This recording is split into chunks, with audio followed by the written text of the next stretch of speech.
Hello everyone, I'm Professor Neil Anderson with the University of Minnesota, the Department of Horticultural Science on the St. Paul campus. It's a pleasure being with you here today to talk about the flower breeding that we do at the University of Minnesota.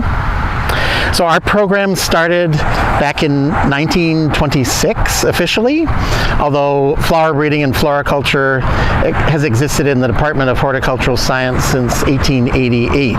Our early work in the 1920s was working with greenhouse chrysanthemums and roses.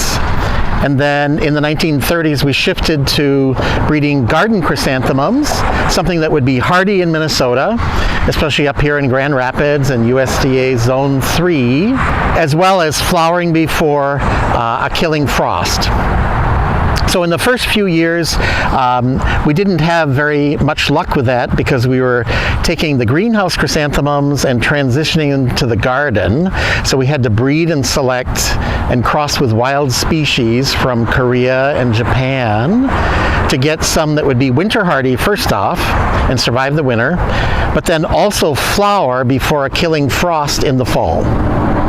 And so the first cultivar that was released by the program in 1939 was called Duluth. And that was a tall, upright chrysanthemum, about 3 feet tall, with golden flowers. And it was the first winter hardy one that there was, and it was great to use as cut flowers. So in the 1950s, we started breeding with some wild species and created this hemispherical shape to the plant. So instead of having the upright cut form that the cut flowers had from the greenhouse types, which didn't always stand up very well in heavy rains and high winds, we thought if we had a form like this, it might be a better performer in the garden. And so we now have these what we call cushion chrysanthemums that have this hemispherical shape. And in the fall, when they're in full flower, they'll be completely covered with flowers on the outside of the plant. So you have this nice hedge. So if you have a single plant planted in the landscape, it would just be a complete hemisphere.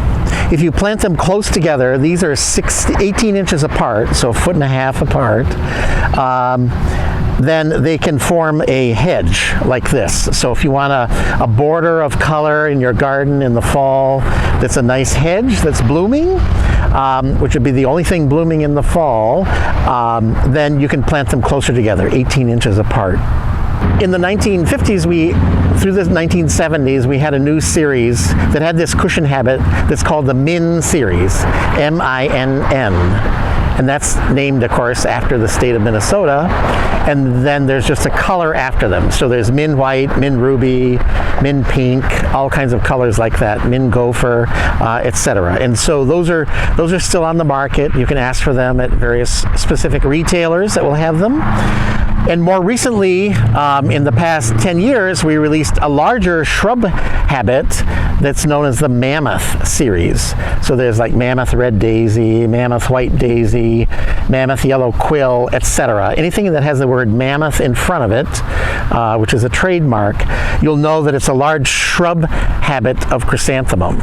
So in the second and successive years of growth in the landscape, they could be as much as 3 to 4 feet wide and 3 feet tall, covered with thousands of flowers on them that will give you a spectacular show. So how does one get the best performance out of garden chrysanthemums? They need to be in full sun, no shade. So like if you have limited amounts of light in your landscape, then pick a southern exposure or a western exposure to make sure they don't have too much shade during the day. So that will ensure good vigorous growth. Fertilize them often. These are kind of heavy feeders, we'd call it. So you could do a weekly application of a liquid feed at the standard rate, or you could even put slow release fertilizer at the base of the plants around it to ensure good vigorous growth during the season. These have been bred so you don't have to pinch them or prune them or anything like that in the Mammoth series. So they should just grow with good performance. And of course the other thing is water. They need lots of water. You need to keep the soil wet. We always say on average an inch of rain a week will ensure good vigorous growth.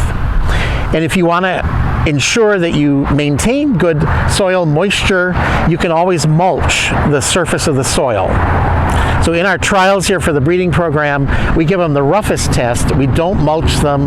They're out in full sun, and if they can survive the winter and perform well looking like this in mid-July, then we know that they're extremely vigorous and will do even better for you in your garden. So you probably didn't know that there's 2 species of chrysanthemum native to the Middle East and Central Europe that produce a compound in them that actually is a green pesticide, if you will. It's an insecticide that will kill aphids and whiteflies.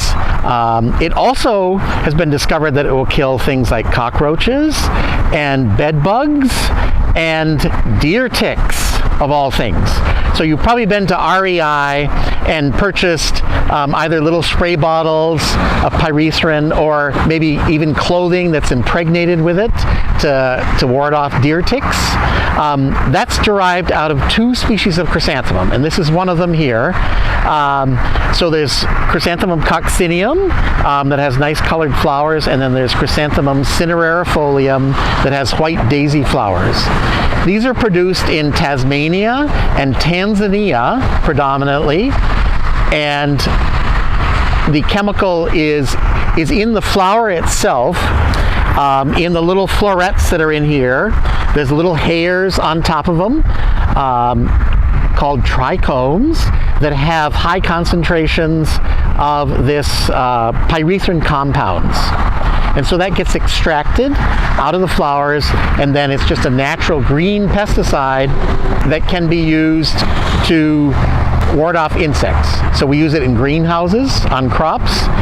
We also use it for insect control in houses, as well as now for people. So we're also breeding them for ornamental value. So we're going to have some new ornamental pyrethrum that will be coming out in a few years with brilliant fuchsia colors, pinks, light pink, etc., that can be used as cut flowers as well as just ornamental, very hardy perennials. So you can see these have been surviving here in Grand Rapids for 3 years. So they're very USDA Zone 3 winter hardy, 100%, and so they'll do well for your garden. So we look forward to bringing those to market to you sometime soon. So another species that's actually native to North America, there's one chrysanthemum species native to North America, that's Chrysanthemum arcticum, or the Arctic daisy. And this only grows along the coastline in the saltwater and even in the ocean shores along the state of Alaska, British Columbia, into Hudson Bay, and then westward through the Aleutian Islands, and then there's some remnant populations in Russia and Hokkaido, Japan. Why we're interested in this is, first off, nobody's ever worked with this at all. So it's kind of a brand new species to the chrysanthemum world. But the interesting trait is the salt tolerance, since it can grow next to the ocean in soils that have salt levels exceeding like 4,000 parts per million of salt. It's something of great interest because we use chrysanthemums a lot along roadsides where salt along the roads can impede their growth, and so it's a trait of great interest. So what we're doing here is just a winter hardiness trial with these. Of course, these are from Alaska, so they're USDA Zone 3 to 5 as far as their hardiness, and just seeing how they do in commercial cultivation situations. And then we're making selections, obviously ones with lots of flowers, and that will cross together, and then see if we can come up with some new product down the road that's going to be salt tolerant. So that's something new that we're working with this native Arctic daisy. One of the things we're doing in the flower breeding program is breeding perennial flax. So flax, of course, has been a historic oilseed crop. So we're actually breeding it for oilseed, and this front row over here is one that's almost ready to be harvested for its seed. And then we're also breeding some upright cut flower types. So like, if you look at this one, it has very long stems, and we're testing vase life for it to see if it's a good cut flower, because there aren't a lot of blue flowers for the garden or as a cut flower. So why are we doing this? Flax that's grown commercially today as an oilseed crop is annual. It means it has to be planted every year. So we got some grants from the Forever Green project, which the goal of that is to breed perennials, herbaceous perennials, that are useful for food crops as well as ornamental crops. And so it's a brand new project that we're working on. We're going to have some new flax releases in a couple years. So you can look forward to these on the market. So they'll be a perennial, and you can see how vigorous they are. An advantage of them, of course, is that they're blue. Bees like them, so it's good for pollinator services. And then they'll bloom twice during the year. So they're blooming, just finishing blooming now in mid-July. So June is kind of the peak when they're all in full bloom. Then you can cut them back or allow them to regrow, and they'll flower again in the fall. And what we've found so far is that flax is very, very cold tolerant, and it actually has flowered for us as late as November in zone 4, and up here probably more like October. But it will survive frosts and even severe freezes and still flower. So it's a new option that we'll have for your garden landscape, either as an ornamental perennial or as a cut flower.